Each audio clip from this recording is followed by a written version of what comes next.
नमस्कार दोस्तों। कहानियों की श्रृंखला में आज सुनेंगे चंद्रशेखर वर्मा जी की कहानी मदद।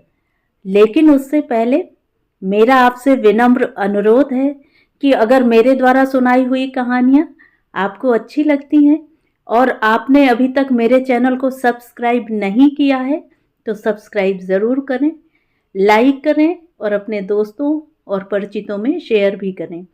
बेल आइकन दबाना बिल्कुल भी ना भूलें। आज सुनिए मदद।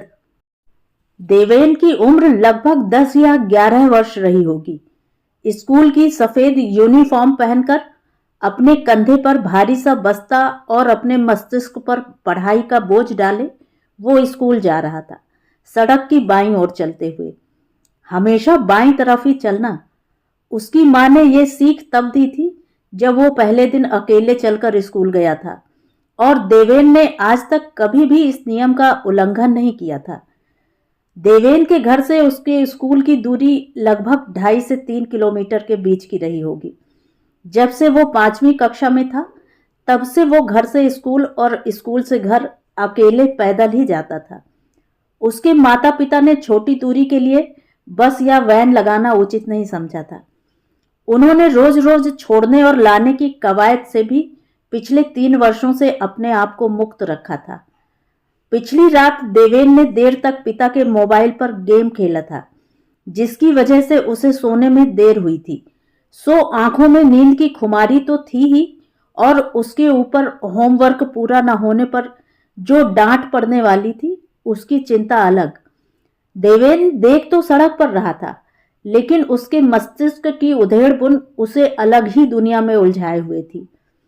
तभी उसे सड़क की दूसरी तरफ एक बहुत प्यारा सा कुत्ते का पिल्ला नजर आया, सफेद रंग का, ऊन के गोले जैसा फुदकता हुआ।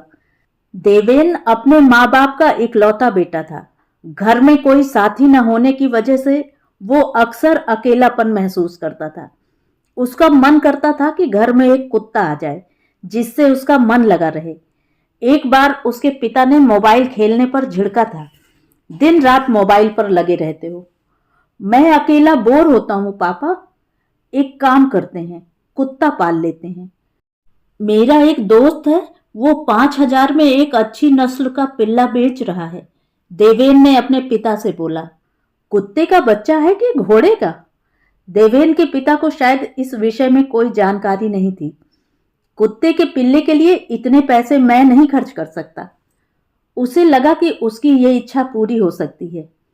पास में ही कल्लू की चाय की दुकान थी, जिसके यहाँ से वो अक्सर समोसे और पकौड़ी ले जाता था। देवेन ने सोचा पिल्ले को वो कल्लू के यहाँ ले जाकर दूध पिला देगा और फिर किसी डोरी से बांधकर छोड़ देगा। दोपहर में स्कूल से वापस आते वक्त उसे घर ले जाएगा। ये सोचकर वो अचानक ही सड़क की दूसरी तरफ दौड़ पड़ा और तभी पीछे से आती हुई एक महंगी तेज रफ्तार कार ने उसको टक्कर मार दी। देवेन छिटक कर थोड़ी दूर जा गिरा। कार चालक ने गाड़ी रोकने की कोशिश तो की, लेकिन उसकी तेज गति एकदम से कम नहीं हो पाई और ये दुर्घटना घट गई।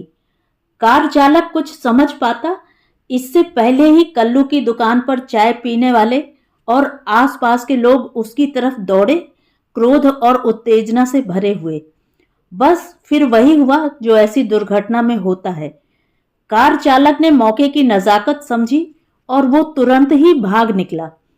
अब घटना स्थल पर एक तरफ था देवेन, जो सर पे लगी चोट की वजह से बेहोश हो गया था, और दूसरी तरफ थी लगातार बढ़ती हुई भीड़। भाग गया साला, रफ्तार पर कोई नियंत्रण ही नहीं। पहली टिप्पणी आई, ये सब बिगड़े बाप की औलाद हैं।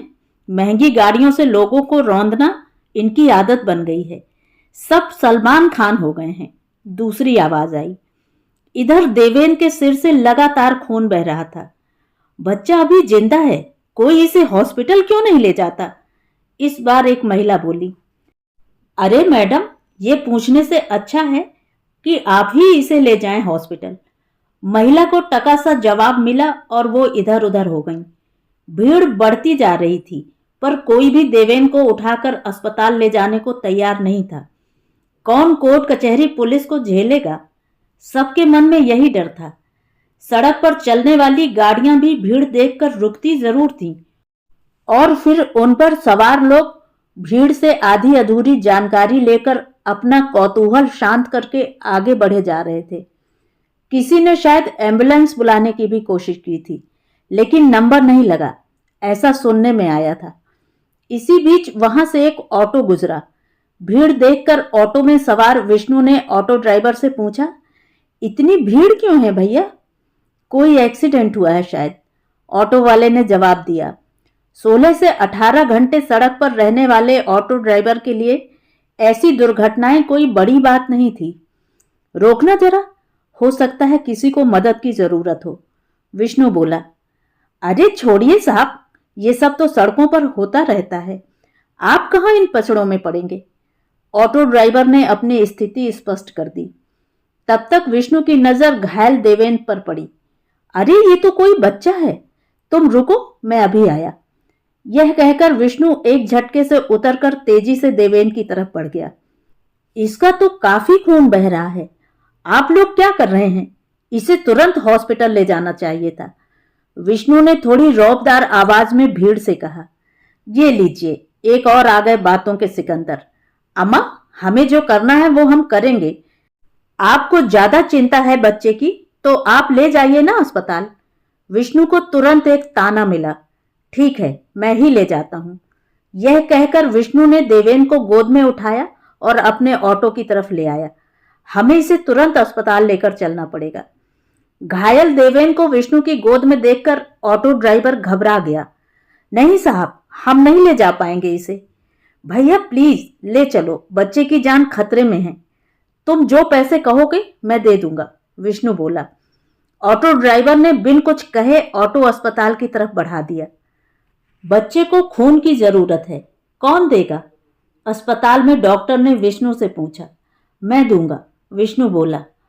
आप बच्चे के कौन हैं? डॉक्टर ने पूछा। ये सब जानकर आप क्या करेंगे? ये बच्चा सड़क पर घायल पड़ा था तो मैं इसे यहां ले आया।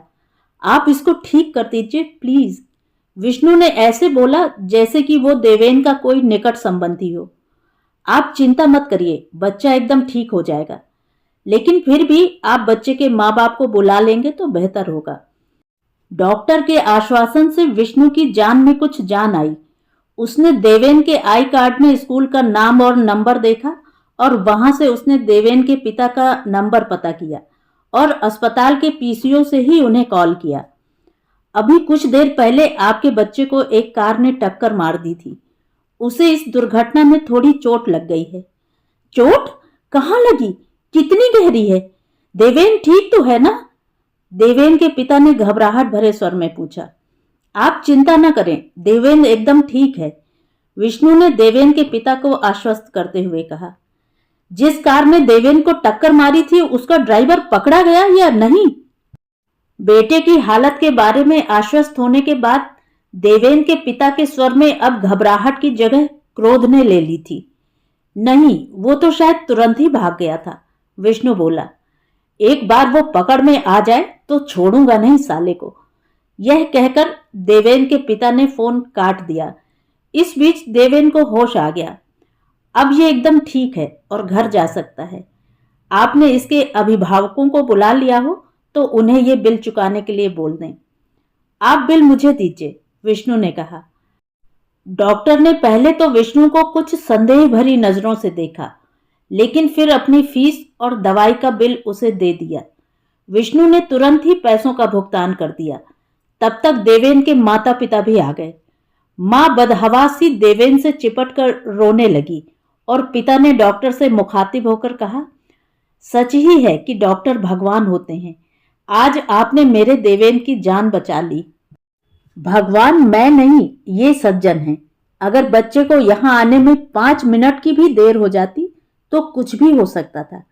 ये बच्चे को उठाकर यहाँ लाए, उसको अपना खून दिया और उसके इलाज के सारे पैसे भी इन्होंने ही चुकाए हैं। डॉक्टर ने खुले मन से विष्णु के प्रयासों को सराहा, लेकिन इस बीच विष्णु नजरें झुकाकर खड़ा रहा। आप जैसे इंसान इस जमाने में भी हो सकते हैं, विश्वास नहीं होता, देवेंद्र की मां ने रूंधे हुए गले से कहा। सच में आप जैसे लोग कहाँ मिलते हैं आजकल। एक वो जल्लाद जो इसे अपनी गाड़ी से मारकर भाग गया, और एक आप जिसने इसे बचाने के लिए हर संभव प्रयास किया, देवेन के पिता ने कहा। खैर, ये सब छोड़िए और ये बताइए कि हमें आपको क्या देना है। देवेन के पिता विष्णु को फीस आदि का भुगतान करना चाहते थे। कुछ खास खर्चा नहीं हुआ है, जाने दीजिए, विष्णु ने कुछ संकोच के साथ कहा। नहीं, ये नहीं हो सकता, आपको लेना ही होगा। यह कहकर देवेन के पिता अपना बटुआ निकालने वाले ही थे कि विष्णु बोला, ठीक है, अगर आप मेरी मदद की कीमत चुकाना ही चाहते हैं तो आपको भी मेरी मदद करनी होगी, और वो इलाज में खर्च हुए पैसों से कहीं अधिक होगी। देवेन के पिता के मन में उस विष्णु के लिए जो कृतज्ञता और सम्मान की भावना थी, वो कुछ क्षीण पड़ गई। उन्होंने अपने बटुए में रखे हुए नोटों को गिनते हुए थोड़ी बेरुखी से कहा, अब शर्म मत करो, साफ साफ बताओ कितना चाहिए। इस बीच देवेन की मां अपने आंचल से अपने सोने के कंगन और हार छुपा चुकी थी।